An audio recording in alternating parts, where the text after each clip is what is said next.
Bonjour et bienvenue dans cette nouvelle vidéo. Cette fois-ci, on va voir comment bouger notre carte, rajouter des petits boutons pour la faire tourner à gauche, à droite, l'incliner ou zoomer. Donc, pour commencer, on va retourner dans notre fichier map.html.fr et on va vouloir rajouter un premier bouton. Et on va lui dire que ça va nous servir à tourner à gauche. Donc là, si j'actualise, je vois que mon bouton, il apparaît pas très bien, il apparaît dans ma map. Effectivement, la classe map, au niveau de notre CSS, elle était en display grid. Donc on ne veut pas que notre bouton soit à l'intérieur de notre map. Donc ce qu'on va faire ici, c'est rajouter plutôt une div map à ce niveau-là. Et elle va uniquement englober nos cubes. On va enlever ici la classe map et on va mettre la classe wrapper qui existait dans index.html.twig. On va la retirer d'ici. Donc on ajuste un petit peu notre mise en page au fur et à mesure. On est un peu mieux, on appuie notre bouton ici, par contre on voit qu'il disparaît. Si on regarde ici, notre bouton où il se trouve, eh bien finalement il est caché sous notre map. Pourquoi? Parce qu'on avait mis une rotation au mauvais endroit. La rotation est sur le wrapper alors que maintenant on la veut uniquement sur la map. Voilà, on est pas mal. On peut aussi repasser la hauteur et la perspective sur le body. Hop, on a un rendu un peu meilleur. Et on a notre bouton. On veut également que notre bouton il se trouve plutôt sur la gauche ici. Donc on va au niveau de notre wrapper lui indiquer un grid template colonne. On va mettre 100px pour accueillir notre bouton, puis un fr pour avoir notre map et re 100px qui nous servira un peu plus tard pour d'autres boutons pour choisir les types de cubes. Moi ça sera fait. Hop, on voit que notre bouton se place bien ici. Donc qu'est-ce qu'on veut faire? On veut pouvoir cliquer sur ce bouton et que la carte tourne. Comment est gérée la rotation de la carte? Elle est gérée par cette variable ici, rotate z. Rotate x gère l'inclinaison. Si je mets 50, on voit qu'elle s'incline différemment. Et si on veut gérer la rotation à droite ou à gauche, ça va plutôt être ici. Donc là, si je mets 30, on voit qu'on tourne un peu plus. Donc ce qu'on veut, c'est qu'au moment où on clique sur notre bouton, on vienne modifier une variable CSS qui va passer à notre vue et qui va venir modifier notre CSS ici. Donc je vais commencer par mettre ici une variable que je vais appeler RZ pour rotation Z et on veut modifier ça. Je peux lui donner une valeur par défaut à 20 degrés, ce qui ne changera donc rien au niveau du rendu. Si la variable n'existe pas, ce qui est le cas ici, prend la valeur par défaut là. Si je retourne dans Map, je rajoute un style et je vais lui dire ici RZ, pardon, c'est 30 degrés. Si j'actualise, on voit que ça tourne. J'ai passé ma variable à mon CSS et du coup, la valeur par défaut n'est plus prise. Et on a notre RZ qui est pris en compte. Si je remonte un petit peu dans l'idée, je veux que cette valeur de 30 degrés, elle soit modifiée au niveau de moment où je clique sur le bouton. Donc, retournons sur notre map.php, on va créer tout d'abord une nouvelle valeur publique. Int, et on va l'appeler rotation z. Et on va lui donner la valeur 20 par défaut. Ce qui fait que j'aurai toujours une valeur de 20 par défaut, je n'en ai plus spécialement besoin au niveau de notre CSS. Et donc, cette valeur, je veux qu'elle soit modifiée au moment où je clique sur mon bouton. Donc, comment on va faire? Ici, sur notre bouton, on va lui rajouter tout d'abord data action. Ça dit au live component de s'exécuter. Et on veut exécuter live action. Donc, ça veut dire ici, quand qu'on va déclencher le fichier livecontroller.js qui vient avec le UX live component et on va déclencher la méthode action du live controller. Par défaut, cette méthode action est déclenchée en écoutant des événements par défaut en fonction du type d'élément HTML. Donc sur un bouton, ça va être un clic. Donc quand on clique sur un bouton, la méthode action de notre live controller est déclenchée. Maintenant, c'est bien joli. On dit on veut déclencher une action, mais laquelle? Donc maintenant, on veut lui indiquer quelle méthode de notre fichier map.php on veut déclencher. Là, je vais rajouter data action name. C'est qu'elle on veut déclencher une méthode qui s'appellera rotate left. Donc là, si je clique sur un bouton, j'ai une erreur, il me dit attention, rotate left, je la connais pas. Je retourne ici et on va du coup rajouter cette nouvelle méthode rotate left. Donc je me mets ici en bas, public function rotate left. Qu'est-ce qu'on veut faire au moment où on clique sur cette méthode? Elle ne me renverra rien. Et je vais prendre la valeur de rotation z et lui rajouter une valeur 10 par exemple. Plutôt que de mettre 10 en dur, on peut créer une constante qu'on va appeler rotation step et qu'on mettra à 10. Donc ici, rotation step, et à gauche, à tout faire moins. Je réactualise, je clique sur mon bouton, il me dit attention, il ne met pas le même message d'erreur, il reconnaît bien qu'il y a un rotate left qui existe, mais il me dit qu'il ne peut pas la lancer. On revient ici, on a vu qu'au niveau de notre bouton, on lui dit OK, live controller, tu déclenches la méthode action qui a besoin elle-même du nom d'une méthode de notre composant. Il faut que cette méthode de composant, elle ait le droit de s'exécuter via live action. Et pour lui dire qu'on a le droit de l'exécuter, il faut rajouter, comme c'est mis ici, l'attribut live action au niveau de notre méthode. Donc ici, il faut que je rajoute live action. Hop. On va penser à mettre le use aussi, qui va bien. OK. Si je clique, d'un seul coup, tout disparaît. Pourquoi tout disparaît? Au moment où cette méthode est exécutée, elle est bien exécutée. Par contre, on re-rend notre composant. Donc on ne veut pas repasser par mount, on ne va pas réinitialiser forcément les cubes à 0, on veut qu'il conserve ce qu'il avait dans le cube au moment du rendu. Et donc là, pour qu'il puisse conserver ces données, il faut rajouter la mention live propre ici. Donc là, hop, si je clique sur mon bouton, on voit qu'il ne disparaît pas. Par contre, ça ne tourne pas parce que je n'ai pas mis live propre au niveau de rotation z. Il faut aussi le mettre ici pour qu'il comprenne qu'il doit modifier cette valeur.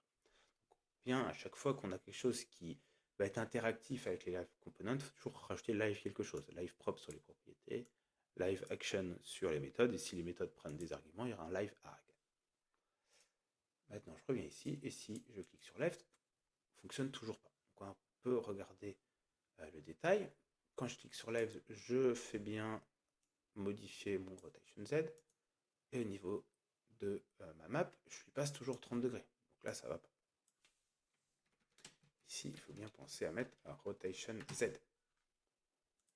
Je réactualise, et là, on a un truc qui se passe, mais on n'a pas tout à fait ce qu'on veut. Si on regarde dans notre fichier, dans notre inspecteur, au niveau de notre map, on voit ici qu'on passe des éléments. Je reviens sur la map qui se trouve ici. On a bien rotation z. Si je clique, on voit bien que la valeur passe à 10. Elle est modifiée, mais on a un problème de rendu. Ça, c'est le problème au niveau de CSS. Ici, on est d'accord, on lui a passé la valeur 30, 20, 10, comme ça. Or, lui, il a besoin de 20 ou 10 ou 30 degrés. Juste 20, il ne sait pas quoi en faire. Donc, la petite astuce ici, c'est juste de rajouter un calque et on multiplie cette valeur par 1 degré. Là, il transformera le 20 en 20 degrés. Donc, je réactualise, je clique, et là, cette fois-ci, je tourne bien ma carte. Ça va, ça fonctionne bien. Donc, je vais aller au niveau, faire un peu de style. Ici, on va chercher une icône qui rend bien. Hop. Et on va aller la mettre au niveau de notre bouton ici, left. Voilà. On continue. Maintenant qu'on a fait la rotation à gauche, c'est très simple de gérer la rotation à droite. Je duplique notre bouton. Je change l'icône en mettant une autre qui va dans l'autre sens. Et cette fois-ci, je vais appeler Rotate Right. On va la créer ici en pensant bien mettre le Live Action au-dessus. Et qu'est-ce qu'elle va faire? Rotate Right, elle va faire un plus égal au lieu de faire un moins égal. Je reviens ici. Donc là, on a un bouton qui tourne à gauche, un bouton qui tourne à droite.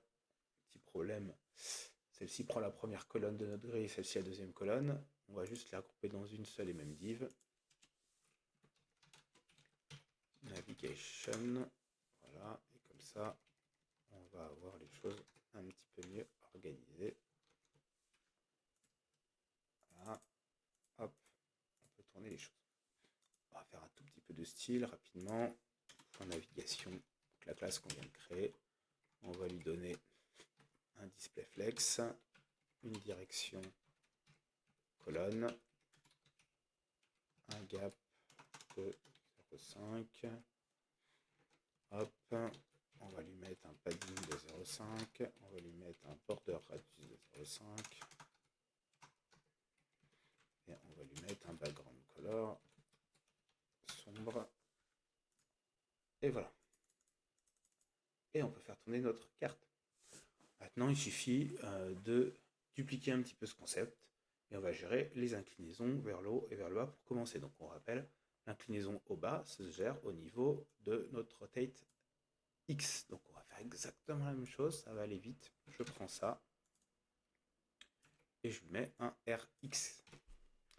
Au niveau de notre fichier ici, on va vouloir lui passer également un RX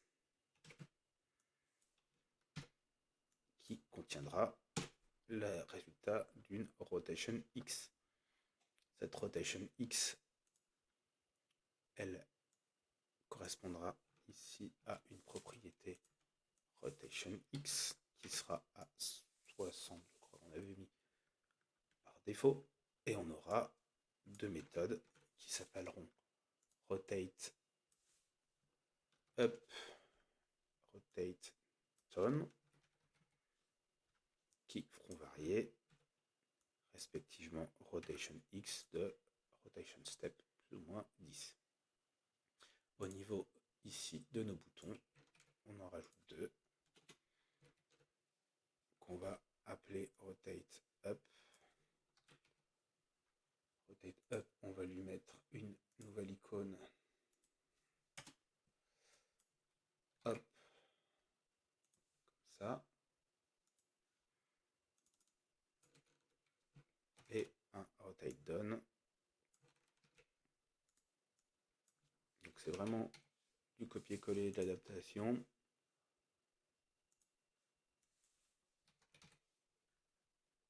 Si vous avez compris la première partie, il n'y a rien de compliqué pour la suite. Ok, si j'ai rien oublié, normalement ça m'a rajouté deux boutons. Donc là je peux toujours tourner à droite et à gauche. Et ici, on voit que je fais bien tourner les choses en X et en Y. Je vais peut-être juste faire le contraire. Le up, ça sera un plus et le down en moins. Voilà. Tac, tac et tac. Voilà, on a géré ça. Dernière petite chose qu'on peut s'amuser de faire, c'est de gérer un zoom. Un zoom, on va gérer ça un tout petit peu différemment. Ce qu'on va faire, c'est qu'on va jouer sur un scale de notre rendu de map. Donc notre map ici. On va lui rajouter une transformation scale. Et on va lui dire, par exemple, si notre, scale, si notre map elle est de scale 0,9, j'actualise. Hop, on n'a pas bien vu. Je la remets en scale de 1. On voit qu'elle est un peu plus grosse. Puis si je mets un 0,8, elle est un peu plus petite. Donc ce qu'on va faire, c'est qu'on va gérer une taille de 1, faire un calcul de 1 moins une variable qu'on va appeler var zoom et qu'on va diviser par exemple par 10, par ce que ça donne. Et donc par défaut, elle voudra 1, donc là on est d'accord qu'on a un zoom normal et on va faire varier zoom plus ou moins pour pouvoir gérer un grossissement ou une diminution de la taille de notre map. Ici on rajoute de nouveaux boutons. Je duplique. On va créer un bouton qui va aller activer une méthode zoom in, un bouton qui va activer une méthode zoom out, qui auront bien entendu les icônes adaptées. Zoom in et zoom out. Hop, zoom out, il est là. Et zoom in ici. Voilà, donc là j'ai rajouté juste 2 boutons. Voilà, pour l'instant ils font des erreurs parce que les méthodes n'existent pas. Je vais rajouter au niveau de ma classe map.php une nouvelle propriété zoom. Par défaut, ça va être 1. Par défaut, ça va être plutôt 10. On l'a divisé, on va mettre 5. On l'a divisé par 10. Plus simple à manipuler que des 0, quelque chose. Ici, on rajoute zoom out. Zoom out, elle prend zoom. Et elle lui fait un coup de moins. Tout simplement.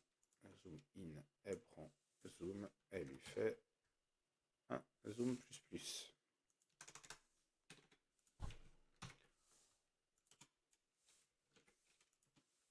Ce que ça donne, hop, si je clique là, on voit que ça fait rien parce que je n'ai pas encore passé ma variable zoom ici. J'y pense, zoom, je la passe à mon CSS. Donc là, je fais bien bouger les choses. Et ici, zoom plus, zoom moins qui sont inversés encore une fois. Donc là, c'était bon, c'est plus au niveau, parce que je suis en moins. Hop, on va dire qu'ici,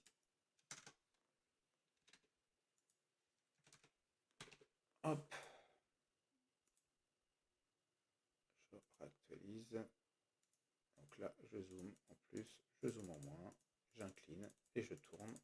On a réussi à vraiment gérer toute la navigation sur notre carte. Donc sans trop de soucis. Je ne sais pas si je mets 7 par défaut ce que ça donne ici. Ça n'a rien changé. Si, c'est plus petit. Donc on va plutôt mettre 3. Voilà.